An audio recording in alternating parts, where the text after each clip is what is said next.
నమస్తే అండి, నేను శ్రీరామ్. మనము రానున్నది వినాయక చవితి, గణేష్ చతుర్థి. అందరూ ఎంతో ఆసక్తిగా ఎదురు చూస్తున్నటువంటి పండుగ. మనం అందరం కూడా ఇంటిల్లో పాది పిల్లలు అందరూ కలిసి సంతోషంగా చేసుకునేటువంటి పండుగ. ముందుగా మహాగణపతి ప్రార్థనతో మనం మొదలు పెట్టుకుందాం. సుముఖశ్చైవ ఏకదంతశ్చ కపిలో గజకర్ణకః లంబోదరశ్చ వికటో విఘ్నరాజో గణాధిపః ధూమకేతుర్గణాధ్యక్ష ఫాలచంద్రో గజాననః వక్రతుండ శూర్పకర్ణ హేరంభస్కంద పూర్వజః. స్వామికి షోడశ నామాలు చాలా ఇష్టమైనవి. స్వామి యొక్క షోడశ నామాలు మనం తలుచుకుంటూ మనము వినాయక చవితి యొక్క ప్రాశస్త్యాన్ని గురించి మాట్లాడుకుందాం. ఈ రోజు చేయవలసినటువంటి ముఖ్యమైన పనులు, అవి చేయడం ద్వారా స్వామి అనుగ్రహానికి మనం ఎట్లా పాత్రలు అవ్వాలో మాట్లాడుకుందాం. మనకు ఈ విఘ్నాధిపతి గణేశుడు మనకు ఏ విధంగా మనకు జీవితంలో వచ్చేటువంటి ఆటంకాలను, విఘ్నాలను ఏ విధంగా తొలగిస్తాడు. ఇప్పటి వరకు మన జీవితంలో ఎదుర్కొన్నటువంటి ఈ సంవత్సరంలో ఈ ఎన్నో సందర్భాల్లో ఎన్నో చోట్ల మనం ఎదుర్కొనేటువంటి ఆటంకాలని స్వామి ఈ పండుగ సందర్భంగా, ఈ వినాయక చవితి సందర్భంగా మనం ఏం చేస్తే మనకు పరిష్కారాన్ని స్వామి చూపిస్తాడని మాట్లాడుకుందాం. మనం వినాయక చవితి గురించి మనం మాట్లాడుకుంటున్నప్పుడు స్వామిని మనం విఘ్నాధిపతి అంటాం. విఘ్నాధిపతి అన్న పదానికి అర్థం ఏంటంటే, స్వామి విఘ్నములకు రాజు. ఆయన విఘ్నములకు రాజు అంటే కేవలం విఘ్నాలు కల్పించడం మాత్రమే కాదు, విఘ్నాలు పోగొడతాడు, అలాగే కల్పిస్తాడు. ఎందుకు? ఎక్కడ అవసరమైనప్పుడు, మనం చక్కటి మార్గంలో ఉన్నప్పుడు, మనము ధర్మ మార్గంలో ఉన్నప్పుడు స్వామి ఎటువంటి ఆటంకాలు కలిగించకుండా మన పని ముందుకు తీసుకువెళ్లే విధంగా స్వామి మనకు సహాయం చేస్తూ ఉంటాడు. అప్పుడు ఎప్పుడైతే మన పని ఆటంకం లేకుండా వెళ్ళాలి అంటే తప్పకుండా గణేష్ని ప్రార్థనతోనే మనం చేస్తూ ఉంటాం. అట్లాగే మనం ఏదైనా తప్పు చేస్తున్నాం అనుకోండి, కొన్ని పనులు మన జీవితంలో, ముఖ్యంగా మనం ఏదైనా గొప్ప ప్రమాదమే జరిగింది అనుకోండి, అయ్యో మనం వెళ్లకుండా ఉంటే బాగుండేది కదా, ఇవాళ వెళ్లకుండా ఇంటి పట్టు ఉంటే సరిపోయిండేది కదా, మరి ఈ వెళ్లకుండా ఉండే విధంగా ఎవరు చేస్తున్నారు? అలా చేయగలిగిన వాడే గణేశుడు, అది చేయగలిగిన వాడే మహాగణాధిపతి. ఆయనే మిమ్మల్ని వెళ్లకుండా ఉండేటువంటి ప్రచోదనం చేసి, బుద్ధి ప్రచోదనం చేసి ఆ రోజు మీకు రాబోయే ప్రమాదాన్ని తప్పించగలుగుతాడు స్వామి. అట్లా ఈ వినాయకుడిని మనం కేవలం అనుకుంటూ ఉంటాం. స్వామి తొమ్మిది ఈ రోజులే మన గణేష్ నవరాత్రులు చేసుకుంటూ 9 రోజులకే వచ్చి వెళుతున్నాడు. ఈ 9 రోజులే ఎందుకు? మనకు ప్రతి చోట నవరాత్రి అనే మన పదాన్ని వాడుతూనే ఉంటాం. వసంత నవరాత్రులు కానివ్వండి, శరణ్ నవరాత్రులు కానివ్వండి, గణేష్ నవరాత్రులు కానివ్వండి. ఇక్కడ ముఖ్యంగా గణేష్ నవరాత్రుల్లో స్వామి మనకిచ్చే అద్భుతమైన సందేశం ఏమిటంటే, మనకు ఈ నవరంధ్రముల తనువు అంటాం కదా, మనం మనిషి నవరంధ్రముల తనువు. ఈ నవరంధ్రముల తనువు కూడాను మన జీవితం కూడా తుష్యమైనదే. 9 రోజులు స్వామికి అత్యంత విశేషమైన సేవలు, స్వామికి డీజే పాటలు పెట్టి కానివ్వండి, వారి ముందు నృత్యం చేసి కానివ్వండి, స్వామికి ఇష్టమైన పాటలు పాడి కానివ్వండి, స్వామికి విశేషమైన నైవేద్యాలు పెట్టి కానివ్వండి, రకరకాలుగా స్వామిని మనం పూజించి 9 రోజులు అయిన తర్వాత చక్కగా స్వామిని గణేష్ నిమజ్జనం పేరుతో స్వామిని చక్కగా నిమజ్జనం చేసేస్తూ ఉంటాం. అట్లాగే మన జీవితంలో కూడా ఎంత సంతోషపడ్డా కూడా, ఎంత భోగభాగ్యాన్ని అనుభవించినా, ఎంత గొప్పగా బ్రతికినా కూడాను ఒకనాటికి ఈ తనువు వెళ్ళిపోవలసిందే, ఈ నవరంధ్రముల తనువు వెళ్ళిపోవలసిందే అనేటువంటి ఒక మనకు జీవిత సందేశం ఏదైతుందో, మానవ జన్మ యొక్క ఈ వైరాగ్య భావన ఏదైతే ఉందో, గణేశుడు మనకు ముక్తి మార్గాన్ని మనకు బోధిస్తూ ఉంటాడు. ఆ 9 రోజులు మనతో ఉండి తను వెళ్ళిపోతూ మనకు కూడా అటువంటి దివ్య సందేశాన్ని చేసి, జీవితాన్ని జాగ్రత్తగా మలుచుకోండి, ధర్మ మార్గంలో ఉండండి, భక్తి మార్గంలో ఉండండి, చక్కగా అందరినీ కలుపుకుని వెళ్ళండి. గణేష్ నవరాత్రులు మనకు వచ్చే విశేషం ఏంటంటే, ఆ సమైక్యత కూడా చెప్పాలంటే, అందరూ ఆ గణేష్ పండుగ సమయానికి అప్పటి వరకు మనం మాట్లాడుకో చుట్టుపక్కల వాళ్ళ దగ్గరికి వెళ్తా ఉన్న చందాలు వసూలు చేస్తూ ఉంటాం. వాళ్ళని కలుపుకోవాలంటే, ఒకరోజు మీ ఇంట్లో మీరు పూజ చేస్తున్నారంటే ఇంకొక రోజు మా వాళ్ళు వచ్చి పూజ చేస్తారనుకుంటాం. ఒకరోజు ఒక ఆవిడ ప్రసాదాలు తీసుకుని వస్తే ఇంకో ఆవిడ ఇంకొక రకాల ప్రసాదాలు తీసుకుని వస్తూ ఉంటుంది. అట్లా అప్పటి వరకు కలయగలుపుగా ఉన్న వాళ్ళు, లేని వాళ్ళు కూడా ఈ 9 రోజులు స్వామి పుణ్యమా అంటూ చక్కగా నవరాత్రిని ఎంతో సంతోషంగా చేసుకోవడానికి ముందుకు వస్తూ ఉంటారు. స్వామి మనలో ఐకమత్యాన్ని కూడా పెంచుతూ ఉంటాడు. అట్లా మన మధ్య ఉన్న విభేదాన్ని పోగొట్టి మనందరూ కలిసిమెలిసి ఉండాలన్న సందేశాన్ని కూడా స్వామి పరోక్షంగా మనకు అందిస్తూ ఉంటాడు.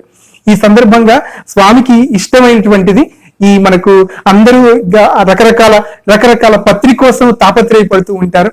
ఆ పత్రి ఎక్కడెక్కడ సంపాదించాలి, మన మార్కెట్ లో వెళ్ళిన దగ్గర నుంచి ఆ ఆకు లేదా, ఈ ఆకు లేదా అంటూ, ఆ పండు లేదా, ఈ పండు లేదా అంటూ మనం ఆలోచన పడుతూ ఉంటాం, వాళ్ళ విక్రయదారుల దగ్గర అడుగుతూ ఉంటాం. అవన్నీ కాకుండా గణేశుడికి ఇష్టమైనది, మహాగణపతికి అత్యంత ఇష్టమైనది దూర్వాయుగ్మ పూజ. స్వామికి గరికతో చేసినటువంటి పూజ ఆయనకి అత్యంత ప్రశస్తము. ఈ సందర్భంగా అప్పుడు మనకు పురాణోక్తంగా కూడా మనకి చెప్పింది ఏంటంటే, ఆయనకి గరిక పూజ చేయడం ద్వారా ఆయన సంతోషించాడు. అందువల్ల మీరు ఆ రోజు మనకు ఏమి దొరికినా దొరకకపోయినా గరికని తీసుకుని ఆ గరికతో ఒక మాలలాగా చేసి స్వామికి సమర్పించడము, లేదు ఆయన అష్టోత్తర శతనామాలతో కూడా గరికతో స్వామికి పూజ చేయడము, లేకపోతే దూర్వాయుగ్మ పూజ ప్రసన్నంగా చేసుకోవడం. మీకు పత్రి లేని సందర్భంలో కూడా మీరు ఎటువంటి నిస్సంకోచంగా కూడా మీరు ఈ దూర్వాయుగ్మాన్ని గరికనే కూడాను మీరు పత్రి పూజకు కూడా విశేషంగా వాడుకోండి, తప్పు లేదు. అసలు ఆయనకి చాలా సంతోషిస్తాడు కూడా. మీరు ఏ పండో ఏ ఆకో పెట్టలేదని ఆయన ఏమనుకోడు. ఆయన గరిక పెట్టినందుకు ఆయన మరింతగా ప్రసన్నమవుతాడు, మీ కార్యాలన్నీ కూడా సఫలం చేస్తాడు స్వామి. అటువంటి కార్యసిద్ధి గణపతికి మన కార్యాలని సఫలం చేయాలని స్వామిని ప్రార్థిస్తూ స్వామి కోసం మనం చక్కగా చిన్న కీర్తన పాడుకుందాం. స్వామి ప్రసన్నం కావడానికి ఆయన తత్వాన్ని వివరించే చిన్న పాట పాడుకుందాం మనం. ఏడాదికొక్క మారు వచ్చేటి దేవుడా, ఎడబాయక మమ్ముగాచు ఎలుక వాహనుడా. ఏడాదికొక్క మారు వచ్చేటి దేవుడా, ఎడబాయక మమ్ముగాచు ఎలుక వాహనుడా. ధర్మ మార్గమున మేము నడిచేటి తరుణంబులో దయతోడ విఘ్నంబులు తొలగించు తండ్రి.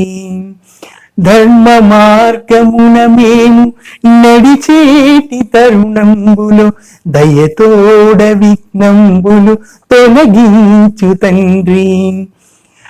అడ్డదారులు తొక్కగా మనసు విల్లూరునప్పుడు, అడ్డదారులు తొక్కగా మనసు విల్లూరునప్పుడు, అదే పనిగా విఘ్నంబులు కలిగించు దేవా.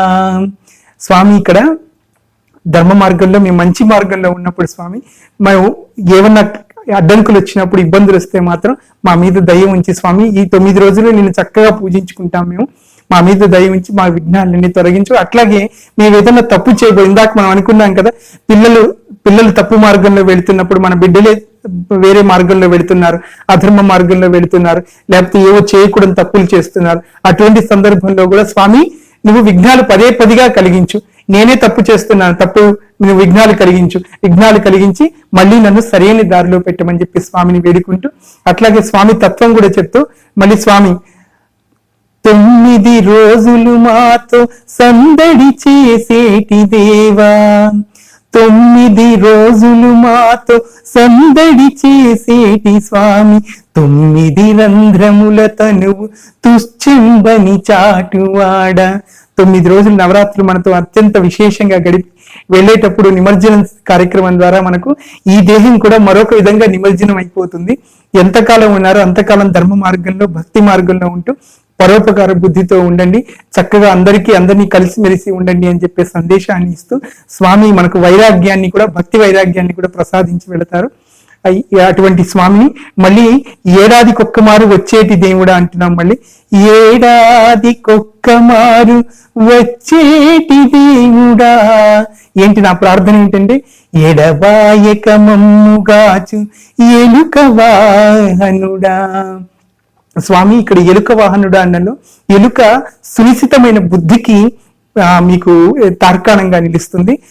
ఈ ఏడాది పాటు ప్రతి క్షణం నా బుద్ధి ప్రచోదనం చేయడం ద్వారా నన్ను సరైన మార్గంలో నడిపించు స్వామి అని చెప్పేసి ఏడాదికి ఒక్కసారి వచ్చే స్వామివి, కానీ ప్రతి క్షణం నా బుద్ధి ప్రచోదనం చేయడం ద్వారా నన్ను మంచి మార్గంలో పెట్టమని చెప్పేసి స్వామిని మనం వేడుకుంటున్నాం. సో స్వామి కోసం చిన్న కీర్తన స్వామికి నైవేద్యంగా సమర్పించుకుంటూ, మీకు ఇష్టమైన స్వామికి పాటలు, తెలుగులో పాటలు, పద్యాలు, మనకు స్వామికి అత్యంత ఇష్టమైన గుంజిళ్ళు తీయడం కూడాను, ఆయనకి ఆ గుంజెల్ని పట్టుకుని మనం 2 చేతులు ఇట్లా గుంజెల్ని తీయడంలో స్వామికి అత్యంత ప్రసన్నుడు అవుతారు. స్వామికి ఇష్టమైనటువంటి గరిక పూజ ద్వారా చేయడం, కుడుములు, ఉండ్రాళ్ళు నివేదన చేయడం, అలాగే పూజ సమాప్తి అయిపోయిన తర్వాత మనము చక్కగా స్వామికి గుంజలు తీయడం ద్వారా విఘ్నేష్ని గణేష్ని యొక్క విశేషమైన అనుగ్రహానికి పాత్రలు అవుతాం. సో జై శ్రీరామ్.